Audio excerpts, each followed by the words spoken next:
এই যে পরিবেশ আপনি ধারণ করে এখানে আমরা প্রতি বছর এখানে এসে আমি শেষ করি তারপরে আপনি বললেন প্রতি বছরের হিসাব না। তোমরা যে ধরনের বাপ দাদা ছিলেন, মুশরিক ছিলেন, মূর্তি পূজা করতেন, তাই বলে কি হলো তোমরা যে সাহাবী ইসলামের দ্বিতীয় খলিফা হন নাই? আপনি যে বলতে প্রতি বছরের হিসাব না, এই বছর হাকিম কমিটি সহ অত্র অঞ্চলের এই অঞ্চলের এই অঞ্চলে আমরা থাকি, বসবাস করি, এই অঞ্চলের সবগুলা মানুষ মিলে বলছে যে এখানে আসন মদ এটা তো আমরা আসরের মতো দেখতেছি।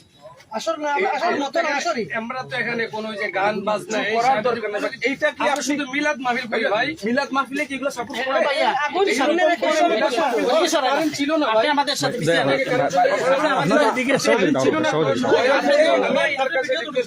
আমি চাই না আমার লেবাস এই সমস্ত আমি 10 মিনিট আইছি আমার লেবাস আপনার লেবাস, আমি চাই না এই লেবাসটার যাতে বেইজ্জতি। এই জন্য আপনি দয়া করে